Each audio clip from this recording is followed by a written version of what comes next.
P5 करते हैं हम। देखो P5 क्वेश्चन, ये बेसिकली इनऑर्गेनिक का क्वेश्चन है। ये IIT 1985 का क्वेश्चन है। 1985 में तो आपको पता ही है IIT क्या हुआ था, सब्जेक्टिव होता था उस टाइम तो। और I think the subjective exam is most authentic way to check the knowledge of a teacher as well as a student. Subjective exam थोड़ा टफ होता है क्योंकि आपको उसमें नोट करना पड़ता है, हर एक को एक्सप्लेन करना पड़ता है स्टेप बाय स्टेप। भाई ऑब्जेक्टिव एग्जाम में तो क्या है, ऑप्शन है, वो आप दो ऑप्शन पे ऐसे एलिमिनेट हो जाते हैं। ठीक है, तो लेट मी स्टार्ट। ये क्वेश्चन बेसिकली पीरियोडिक टेबल का है ना। क्वेश्चन क्या है, पहले क्वेश्चन देखो आप कि arrange the following in the order of their. Number 1, decreasing ionic size. आपके पास ऑप्शन है कुछ, आपके पास ये दिए हुए कैटायन एनायन, इनको आपको डिक्रीजिंग आयोनिक साइज के ऑर्डर में अरेंज करना है। मतलब जिसका साइज हाईएस्ट हो उसको सबसे पहले लिखना है, जिसका साइज मिनिमम हो उसको सबसे बाद में लिखना है। ऑप्शन आपके पास Mg+2O -2 Na+ और F-। Number 2, increasing first ionization energy और फर्स्ट आयनाइजेशन एंथैल्पी। आपके पास है मैग्नीशियम, एल्यूमिनियम, सिलिकॉन और सोडियम। थर्ड है आपके पास increasing bond length, fluorine, nitrogen, chlorine, oxygen. इनको आपको increasing order of bond length में अरेंज करना है ना।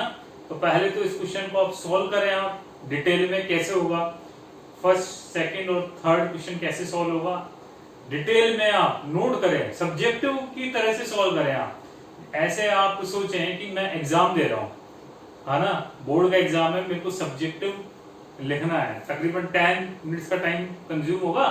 उसके बाद इसका सॉल्यूशन में डिटेल में आपको एक्सप्लेन कर रहा हूं, वो चेक करना है ना। सॉल्व करो आप और रिप्लाई करना मेरे को कमेंट में, कमेंट जो बॉक्स है इसके ऊपर रिप्लाई करना किन किन का करेक्ट था, है ना। जरूर से आप रिप्लाई करना, शेयर करना, जिससे पता पड़े, फीडबैक चले पता कि आप क्वेश्चन सॉल्व कर रहे हैं या नहीं कर रहे हैं, या फिर जस्ट टाइम पास कर रहे हैं ना। ठीक है, तो देखो आप, लेट मी एक्सप्लेन, स्टार्ट करते हैं इसको। देखो एक्सप्लेन करना, देखो पीरियोडिक टेबल का क्वेश्चन है। बेसिकली ये एग्जामिनर आपको चेक करना चाहता है, एग्जामिनर कि आपको आयनिक साइज के बारे में आइडिया है या नहीं है। नंबर 2 में आपको आयनाइजेशन एंथैल्पी, आयनाइजेशन एनर्जी के बारे में आइडिया है या नहीं है। नंबर 3 आपको बॉन्ड लेंथ के बारे में पता है या नहीं, कि बॉन्ड लेंथ आपको प्रिडिक्ट करना आता है या नहीं आता, वो चेक करना चाह रहा है ना। तो देखो आप, हम स्टार्ट करते हैं फर्स्ट क्वेश्चन से। मुझे एक बात बताओगे आप, देखो फर्स्ट जो उसमें ऑप्शन है वो क्या है, वो एक बड़ी फेमस सीरीज है, बड़ी फेमस है जो एग्जाम में आती है, वो है आइसो इलेक्ट्रॉनिक सीरीज। बताओ आइसो इलेक्ट्रॉनिक सीरीज है या नहीं है। इन चारों में बताओ नंबर ऑफ इलेक्ट्रॉन सेम है या नहीं है, ये बता दो आप। Mg+2 कितना इलेक्ट्रॉन है, 10।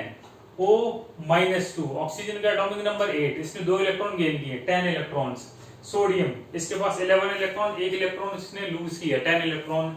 F negative atomic number 9, 1 electron accept किया, 10 इलेक्ट्रॉन। तो number of electron in the all of these species are same, so it is isoelectronic species, whereas number of protons are different, yes or no। तो देखो आप, तो first option है it is iso electronic series है ये। Iso electronic series का concept क्या होता है वो मैं आपको एक्सप्लेन करने जा रहा हूं। ठीक है, तो देखो आपके पास है Mg+2, आपके पास है Na+, फिर है आपके पास O-2, फिर आपके पास F-। तो बताइए नंबर ऑफ इलेक्ट्रॉन्स यहाँ कितने हैं बताओ, 10, यहाँ भी 10, यहाँ भी 10 और यहाँ भी 10। लेकिन नंबर ऑफ प्रोटॉन्स कितने हैं हर एक के पास, वो बताइए मेरे को आप। नंबर ऑफ प्रोटॉन्स कितने हैं, प्रोटॉन तो बताओ एटॉमिक जो नंबर है उसके इक्वल होगा। तो इसमें बताओ प्रोटॉन कितने हैं, एटॉमिक नंबर 12, इसका कितना है 11, इसका कितना है जी 8, इसका कितना है 9। ठीक है, तो सबसे कम प्रोटॉन इसमें है और सबसे ज्यादा इसमें प्रोटॉन है। अब एक बात बताओ, आइसो इलेक्ट्रॉनिक सीरीज में आपको साइज चेक करना है, तो बताओ साइज कैसे चेक करोगे आप, ये बताओगे आप, है ना। तो आइसो इलेक्ट्रॉनिक सीरीज में एक बार बताओ, जिसके ऊपर जितना ज्यादा पॉजिटिव चार्ज होगा उसका साइज उतना ही छोटा होगा या बड़ा होगा। जितना पॉजिटिव चार्ज ज्यादा होगा आइसोइलेक्ट्रॉनिक सीरीज में, तो बताओ पॉजिटिव चार्ज ज्यादा it means nuclear attraction force ज्यादा है। तो न्यूक्लियर अट्रैक्शन फोर्स ज्यादा है तो वो आउटर मोस्ट शेल के इलेक्ट्रॉन को अपनी तरफ अट्रैक्ट करेगा, तो size become smaller. Whereas in the case of the anion है तो बताओ नंबर ऑफ इलेक्ट्रॉन्स ऐड हुए हैं तो म्यूचुअल इलेक्ट्रॉनिक रिपल्शन इंक्रीज होगा, तो ओवरऑल साइज इंक्रीज होगा। So can I say that in the isoelectronic series what will be the order of the size? सबसे हाईएस्ट साइज होगा एनायन का, then neutral species का, देन कैटायन का। In case of isoelectronic species, in case of isoelectronic species size का order क्या होगा? Anion का highest, then neutral species और मिनिमम होगा कैटायन का। ये ऑर्डर होगा। क्यों भाई? या फिर आप कह लो कि कैटायन के ऊपर जितना ज्यादा पॉजिटिव चार्ज का मैग्नीट्यूड होगा साइज उतना ज्यादा स्मॉलर होगा, एनायन के ऊपर नेगेटिव चार्ज जितना ज्यादा है उसका साइज उतना ही बड़ा है। तो बताओ tell me the order. Highest size हमें डिक्रीजिंग ऑर्डर में करना है मेंशन। तो बताओ हाईएस्ट साइज किसका हुआ?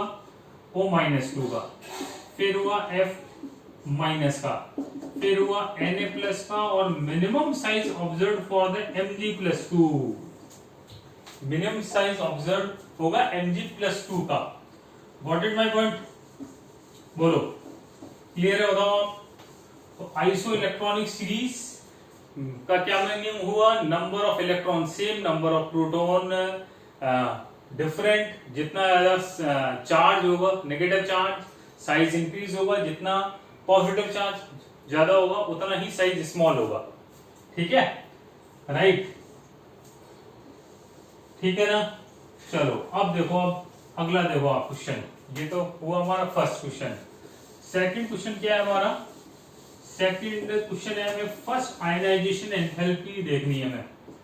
देखो हमें देखना है फर्स्ट आईपी। आईपी मतलब आयनाइजेशन पोटेंशियल बोल दें या फिर आयनाइजेशन एनर्जी बोल दें आप। आपके पास ऑप्शन है ये, आपके पास ऑप्शन ये है। देखो सोडियम, मैग्नीशियम, एल्यूमिनियम और सिलिकॉन। इसका एटॉमिक नंबर 11, ये 12, ये 13, ये 14। ये चारों एलिमेंट बताओ कहाँ आते हैं? एक पीरियड में आते हैं, एक ग्रुप में आते हैं, एक आता है पीरियड में। पीरियड में आप लेफ्ट टू राइट करते हैं मूव, तो बताओ जनरली साइज क्या होता है? डिक्रीज होता है। साइज विल डिक्रीज, तो बताओ आयनाइजेशन पोटेंशियल क्या होगा? वो इंक्रीज होगा, क्योंकि आयनाइजेशन पोटेंशियल है क्या? It is energy required to separate the outermost shell electron from an isolated gaseous atom, and as we know ionization enthalpy is always endothermic, मतलब always आपको एनर्जी सप्लाई करनी पड़ेगी if you want to separate the outermost shell electron from an isolated gaseous atom। ठीक है? तो बताओ ionization जो potential आप एक्सपेक्ट कर रहे हैं, बताओ वो क्या होना चाहिए?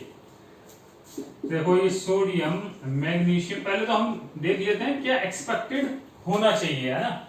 आप लेफ्ट टू राइट मूव कर रहे हैं तो size will decrease. Size decrease होगा तो आयनाइजेशन पोटेंशियल क्या होना चाहिए? इंक्रीज। तो इसका ऑर्डर ये होना चाहिए, ये एक्सपेक्टेड है, बट क्या ये एक्चुअल है ये हम चेक कर लेते हैं ना।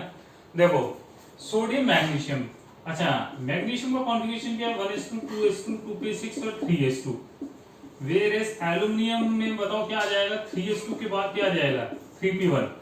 तो बताओ स्टेबल कॉन्फ़िगरेशन मैग्नीशियम और एल्यूमिनियम में से स्टेबल कॉन्फ़िगरेशन किसका है? Mg का। ये फुलफिल्ड ऑर्बिटल हो गया। 3s फुलफिल्ड है, तो उसमें से आपको इलेक्ट्रॉन को सेपरेट करना है तो आपको ज्यादा एनर्जी चाहिए होगी। इट मींस मैग्नीशियम का जो फर्स्ट आयनाइजेशन पोटेंशियल है वो एल्यूमिनियम के कंपैरेटिवली ज्यादा आएगा। ये अब नॉर्मल ट्रेंड है इसमें। अच्छा, और इसमें तो कोई बताओ दिक्कत है ही नहीं, प्रॉब्लम है ही नहीं। सोडियम का क्या है बताओ? Configuration 1:2, 2:2, 2p6, 3s1।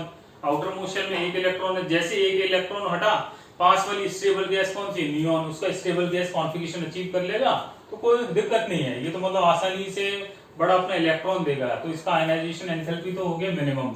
सिलिकॉन में भी हमें कोई दिक्कत नहीं है, क्योंकि 3p2 कॉन्फ़िगरेशन है तो कोई ऐसी कोई प्रॉब्लम नहीं है। तो मतलब एक्चुअल जो इसका ऑर्डर आएगा वो एक बार बताओ क्या होगा? सोडियम और यहाँ मैग्नीशियम, और देखो मैग्नीशियम का फर्स्ट आयनाइजेशन पोटेंशियल इससे ज्यादा है, तो यहाँ पे जो चेंज आएगा ना ऑर्डर में वो कुछ इस तरह से आएगा कि Mg का first IP ionization potential aluminium के कंपैरेटिवली ज्यादा है, सिलिकॉन का तो ये है ही। तो ये है हमारा एक्चुअल आंसर, ये हमारा सेकंड क्वेश्चन सॉल्व हो गया। तो इसमें आयनाइजेशन एंथैल्पी का कॉन्सेप्ट आ गया, right, note it my word. अब आते हैं हम फाइनल क्वेश्चन थर्ड, नोट कर लें आप, नोट करते जाओ आप, ये जो है ना मैं बता रहा हूँ। थर्ड क्वेश्चन था हमारा बॉन्ड लेंथ। बॉन्ड लेंथ बताओ किन किन की कंपेयर करनी है, फ्लोरीन, क्लोरीन, नाइट्रोजन और ऑक्सीजन, इनकी हमें कंपेयर करनी है। कैसे कंपेयर करोगे बताओ आप, सोचो जरा, कैसे कंपेयर करोगे आप इनकी बॉन्ड लेंथ? बॉन्ड लेंथ आपको कंपेयर करनी है तो करोगे कैसे? तो देखो देखो आसान है, ये दोनों बताओ क्या है, ये दोनों हैलोजेंस हैं। ये कहाँ आते हैं बताओ, ग्रुप में। ये दोनों कहाँ आते हैं, पीरियड में। ग्रुप में बताओ कौन सा फैक्टर डोमिनेटिंग होता है, साइज, ठीक है। तो पहले तो हम ग्रुप में कर लेते हैं डिवाइड।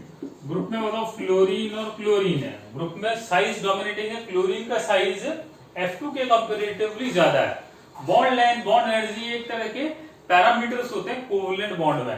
तो इन दोनों में एक बार बताओ definitely bond length, bond length का क्या मतलब है भाई, आपके पास दो फ्लोरीन एटम है, जैसे ये दो फ्लोरीन एटम है, इन दोनों का ये न्यूक्लियस है, तो इनकी बीच की जो ये इंटर न्यूक्लियर डिस्टेंस है, इसी को तो हम एक बताओ क्या बोलते हैं, बॉन्ड लेंथ। तो क्लोरीन और फ्लोरीन में से तो बताओ किसकी बॉन्ड लेंथ ज्यादा होगी, क्लोरीन, क्योंकि इसका साइज हायर है। अब बताओ पीरियड में कौन आता है, पीरियड में आता है आपके पास नाइट्रोजन और ऑक्सीजन। अब इनकी बॉन्ड लेंथ आप कैसे प्रेडिक्ट करोगे, तो इनकी स्ट्रक्चर बताओ आप। नाइट्रोजन की स्ट्रक्चर क्या होती है, N ट्रिपल बॉन्ड है। ऑक्सीजन की क्या होती है, O डबल बॉन्ड ऑक्सीजन, यही तो होता है। तो मुझे बताओगे कि इनकी बॉन्ड ऑर्डर कितनी है रेस्पेक्टिवली। इसकी बॉन्ड ऑर्डर है 3, इसकी बॉन्ड ऑर्डर है 2। तो बताओ बॉन्ड ऑर्डर का बॉन्ड लेंथ से क्या लिंक है, ये बताओगे आप। बताओ बॉन्ड ऑर्डर ज्यादा होगा, मतलब दोनों एटम्स के बीच में अट्रैक्शन फोर्स ज्यादा है। अट्रैक्शन फोर्स ज्यादा है तो डेफिनेटली दोनों एटम पास पास आ जाएंगे और बॉन्ड लेंथ कम हो जाएगी।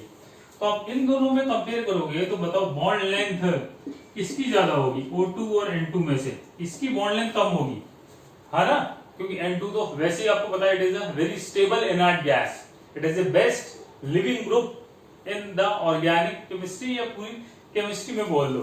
तो बॉन्ड लेंथ बताओ ऑक्सीजन की नाइट्रोजन की कंपैरेटिवली क्या आएगी, बॉन्ड लेंथ ज्यादा आ जाएगी। अब आप इन चारों को कर दो, बताओ ग्रुप की में जो बॉन्ड लेंथ वो पीरियड से तो ज्यादा ही आएगी। तो मतलब फाइनली जो बॉन्ड लेंथ ऑब्जर्व होगी वो बताइए क्या होगी, सबसे ज्यादा आएगी क्लोरीन, देन फ्लोरीन, ओके, उसके बाद कौन आएगा, ऑक्सीजन, और minimum bond length observe for the nitrogen molecule. तो ये इसका फाइनल आंसर आ गया, नोटेड माय पॉइंट। तो बड़ी एक शानदार प्रॉब्लम है ये। आज मॉर्निंग में मैंने इसको देखा तो मैंने सोचा इसी के ऊपर आज वीडियो एक और फ्रेम करते हैं ना। तो आप इसको शेयर करें। Thank you so much again.